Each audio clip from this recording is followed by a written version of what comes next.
Boosting the number of houses in Auckland pronto. That's part of the government's strategy to cool the city's red-hot property market. And freeing up Crown land to build those houses on, well, that's how they were going to make it happen quickly.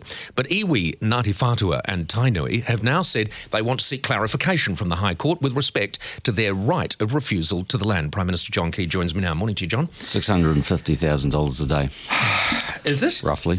$650,000 well, off the top of my head, a day. That's what I reckon. You're a money man. You Might know be these 600, things. but let's not argue the toss. Can any CEO ever be worth $217 million a year? Not really, but I mean, it'll all be in stock. It'll all be in stock and options and a whole bunch of other things. Yeah. How close am I? Yeah. I don't know. You were so quick, I'd only just logged into the calculation. Well, I'm just sort of thinking, 217 million, 365 days, roughly. Yeah. No, you're a money man. Ask him to boil an egg and you're in trouble, but he's a money man. Yeah, fry one's right. All right, let's talk about housing. Let's talk about Ngati Whatui and Tainui. No, not at all. I think they've got a point, haven't they? Not according to the legal advice we have, but you've got to remember that the government has all sorts of objectives it wants to reach, and when it owns a piece of land, it's free to use that land however it likes. It might start life as a school and then life as a medical facility. Yeah. So all we're saying is some of this land has started life as school land, and we now want to use it for social housing, and we've done that before, and we do it with the private sector as well. Forget about iwi and right of first refusal. If you take my electorate Hobsonville, under the Public Works Act, we did exactly the same thing. We said, no, we're going to use it for housing. Anyway, look, my understanding from Chris Finlayson and from Nick Smith, who were at the meetings yesterday for 3 hours, this issue wasn't raised. The Tamaki Collective has about 13 iwi. Later on last night, we found out the two of them want to go and test that. But that's interesting, isn't it? Because Nick was specifically asked, was legal action, on the table. He said nothing was mentioned, and then within a couple of hours of that, the press release comes out. Yeah, Chris said, I spoke to Chris last night, who actually has the advantage of being Attorney General and Treaty Negotiations Minister, and he said that he's essentially got told at 6:30 last night. So I had a chat to him about it. I mean, look, we'll go away and give it some thought today. But this is different to those other instances you've talked about, because in this case, this land, some of it at least, could well end up being privatised. And that is the difference. It's not just a change of use, but it's a change of owner. Well, it will depend on the individual block of land. And we're not talking about... and that's what they're saying. They know that it'll depend on the individual block of land. And so what they're wanting is for you to go along with them, for the Crown to go along with them and get a ruling on this. Well, it's a little more technical without delving too much into it. I mean, every iwi is a little bit different. In fact, some blocks of land are a bit different.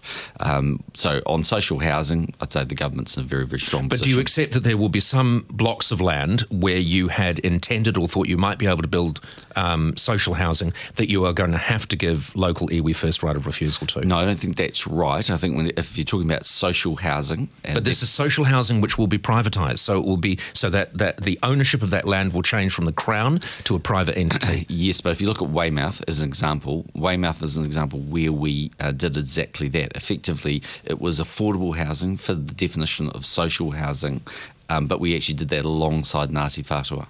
So we've done this with them before, where we haven't used right of first refusal, and we have developed alongside them. So we're not arguing that we don't want to potentially work constructively with them, and it will vary, and they're different iwi in different land in different conditions. Yeah.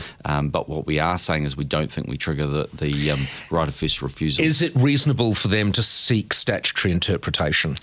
You can do. Sometimes the courts don't necessarily like declaratory judgments, and it could be that the Crown says, yep, it's better for us to go and join you, fast track the process. But you're working through that at the moment. We've got to work our way through it. All right. Let's talk about one other thing, because clearly to a degree this is policy on the hoof, because you realise that you've got a tiger by the tail here with Auckland house prices. You've played it down a bit in the past, but whether it's just perception or reality, the fact is New Zealand is very concerned about the prices of houses in Auckland. Yeah, I think it's worth taking a little bit of a step back on things. Firstly, and I labour this point, but it's absolutely correct, it's not new.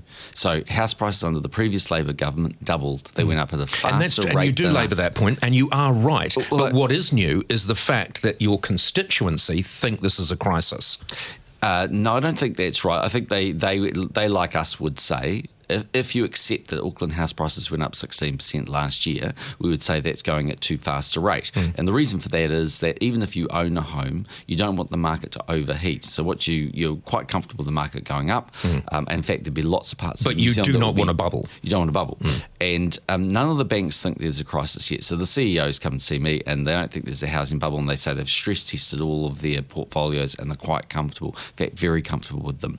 But the point is, the Reserve Bank is uncomfortable. Well, they don't think there's a crisis. What they do think is they're going up too quickly and they're trying to change that. My only point was they doubled under the previous guys who apparently now in opposition are absolute experts, have every idea and can't work out. But it's easy to be that in opposition. Exactly. I mean, they were hopeless. They handed you a problem and it is still a problem, arguably a bigger problem because people are now, it's uppermost in their minds. Well, it wasn't initially a problem because you had a global financial crisis, people were buying, all that sort of stuff. My only point is you're right that we are doing different things here, but we are doing a ton of different things. 90 special housing areas, all of this are This is only one of them. This is one of about 10 things. Right. Can I just ask you a couple of... The OECD supports what we're doing. They basically say in the end it's about supply. In that report, I mean, a lot of the things you're doing were things they recommended you do in that report. Absolutely. All right. Unfortunately, we have to move on. Can I just ask you a couple of really quick questions because of time?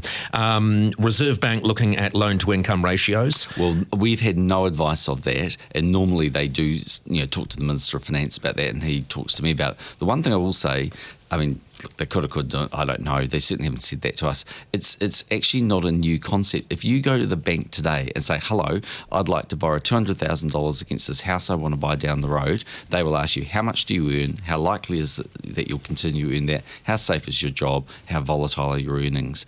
Everybody who borrows from a bank has to go through that procedure. Well, and actually, the bank manager, whether they want to accept it or not, looks at the household income. They're not going to lend you $1 million a year if, frankly, you earn $35,000 Everyone listening to us now will have been through that if they've ended up in a house. John, out of time, sadly. Thank you very much for joining us. If you earn $217 million a year, it's not a worry. Problem. No, it's not a worry. No, in fact, they could take care of social housing without even seeing it slipping out of their wallet. They own the bank. John, thank you very much for joining us.